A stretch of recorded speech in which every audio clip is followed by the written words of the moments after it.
Good evening everybody. आइए एक बार फिर से आपका स्वागत है पार्ट्स ऑफ स्पीच के 5वां चैप्टर एडवर्ब। आइए सबसे पहले इसके बारे में जानते हैं, यह भी परीक्षा में अपना महत्वपूर्ण स्थान रखता है। Adverbs are words that show quality of another adjective, verb, adverb और provide some information about them. कहने का तात्पर्य है जो शब्द किसी विशेषण, क्रिया विशेषण अथवा क्रिया विशेषण के बारे में जानकारी देते हैं उसे क्रिया विशेषण कहते हैं। यानी कहने का तात्पर्य हुआ जो शब्द किसी विशेषण, क्रिया अथवा क्रिया विशेषण के बारे में जानकारी देते हैं उसे क्रिया विशेषण कहते हैं। एक बार फिर से, adverbs are words that show quality of another adjective, verb, adverb और provide some information about them. जो शब्द किसी विशेषण, क्रिया अथवा क्रिया विशेषण के बारे में जानकारी देते हैं उसे क्रिया विशेषण कहते हैं। Here given some examples. At first Ram runs fast. इस वाक्य में रन जो है वह वर्ब हुआ। कहने का तात्पर्य है कि राम दौड़ता है तो कैसे, तो तेजी से। तो यह आपका एडवर्ब हुआ।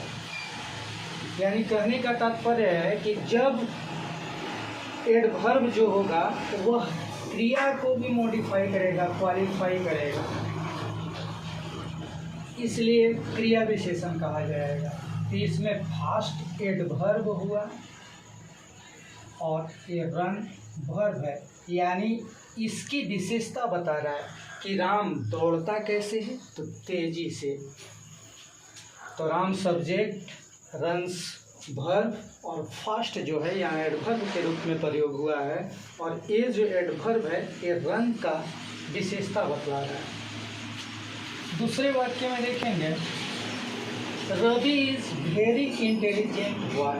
ये बॉय जो है आपका नाउन है और नाउन की जो विशेषता बताए या इसके बारे में बात करें उसको हम लोग एडजेक्टिव कहते हैं। An adjective is a word that qualifies a noun और प्रोनाउन। यानी कहने का तात्पर्य है कि वह सब जो संज्ञा या सर्वनाम की विशेषता बताते हैं उसको विशेषण कहते हैं। तो बॉय जो है वह नाउन है और इसकी विशेषता बता रहा है तो यह एडजेक्टिव हुआ। तो यह लड़का कैसा है, तो तेज है। तो कितना तेज है, तो इस इंटेलिजेंट यानी यहाँ पर एडजेक्टिव की विशेषता ये एडवर्ब बता रहा है। तो कहने का तात्पर्य है कि पहले वाक्य में क्रिया की विशेषता, दूसरे वाक्य में विशेषण की विशेषता जो शब्द बता रहा है, तो इस वाक्य में भेरी आपका एडवर्ब के रूप में प्रयोग हुआ है। अगर तीसरे वाक्य की बात करें तो श्याम रन्स वेरी फास्ट। तो श्याम दौड़ता है कैसे, तो बहुत तेजी से।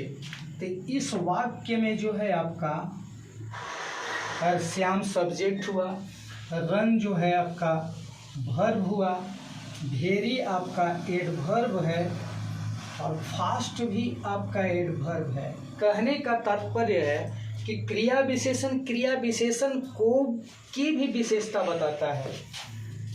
यानी कि इस परिभाषा की हम पुष्टि फिर से कर देना चाहते हैं। वैसा शब्द जो किसी विशेषण, क्रिया अथवा स्वयं क्रिया विशेषण की विशेषता बताए उसको एडवर्ब कहते हैं। पहले वाक्य में राम दौड़ता है कैसे, तो फास्ट। तो इसमें क्रिया की विशेषता हो गई। दूसरे वाक्य में रवि जो है तेज लड़का है, इसमें इसके पहले भेरी लग गया यानी कि यह विशेषण की विशेषता बता रहा है। और तीसरे वाक्य में भेरी भी एडवर्ब है और फास्ट भी एडवर्ब है। तो Shyam runs very fast, Shyam दौड़ता है बहुत तेजी से। तो यहाँ एडवर्ब स्वयं एडवर्ब की विशेषता बता रहा है। तो इस तरह से हम कह सकते हैं कि वैसा सब जो क्रिया विशेषण या क्रिया विशेषण की विशेषता बताए उसको क्रिया विशेषण कहते हैं। अगर हम काइंड्स ऑफ एडवर्ब की बारे में बात करें तो प्रमुख जो है मैंने यहाँ पर रखा है।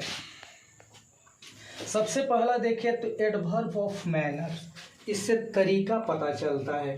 अगर हम किसी वाक्य में हाउ लगा दें तो पता चलता है कि वह एडवर्ब ऑफ मैनर हुआ। एडवर्ब ऑफ मैनर को जान लेते हैं। It shows how an action takes place, एक क्रिया कैसे संपन्न होती है। जैसे Ram eats slowly, Ram eats, Ram खाता है तो कैसे खाता है, स्लोली। राम धीरे धीरे खाता है, तो यहाँ पर इसकी विशेषता यह एडवर्ब बतला रहा है। तो हम यदि कैसे से इसका पता लगाएं, कैसे शब्द से, तो पता चलता है कि एडवर्ब ऑफ मैनर के अंतर्गत आएगा। अगर इसके अगले खंड को देखें, adverb of time, it shows when an action takes place, इससे पता चलता है एडवर्ब ऑफ टाइम से कि एक क्रिया कब संपन्न होती है। यानी जब किसी वाक्य में कब लगा करके देखें तो पता चलता है कि adverb of time. She met me yesterday, वह मुझसे कल मिली। कब मिली, तो कल मिली। तो यहाँ जो यस्टरडे है यह आपका एडवर्ब ऑफ टाइम के रूप में आया है।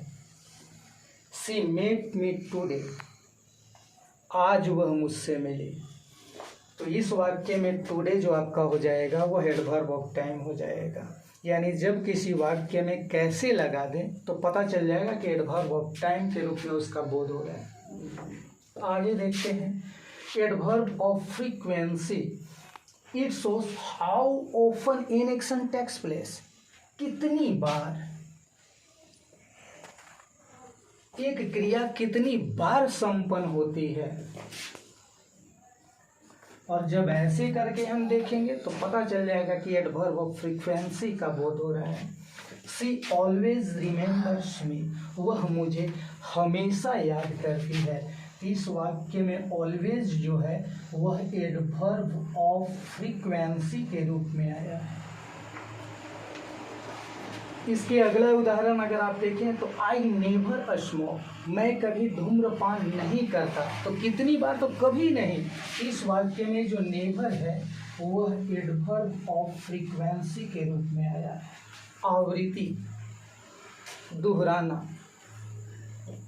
अगर अगला इसका खंड देखें तो adverb of place, it shows where an action takes place, कहाँ संपन्न होती है क्रिया। तो जब हम कहाँ लगा दें तो पता चल जाएगा कि वह एडवर्ब ऑफ प्लेस का बोध करवा रहा है। जैसे उदाहरण देखते हैं, पुट द बुक हियर, किताब को यहाँ रख दो। किताब को यहाँ रख दो यानी कि जगह मैं बता रहा हूँ। तो इस वाक्य में जो हियर है तो वह आपका एडवर्ब ऑफ प्लेस का जिक्र कर रहा है। तो इस तरह से आज आप एडवर्ब के अंतर्गत जो मुख्य बिंदु हैं आप भली भांति जान गए होंगे। अगर आपका हमारा वीडियो अच्छा लगता है, पढ़ाने का तरीका अच्छा लगता है, तो मेरा यूट्यूब पर चैनल है मुकेश निखिल के नाम से, आप उसको एक बार शेयर कर दें, फॉलो कर दें और सब्सक्राइब जरूर कर लेंगे। आज के लिए इतना ही, कल पुनः उपस्थित होऊंगा, तब तक के लिए शुभ रात्रि।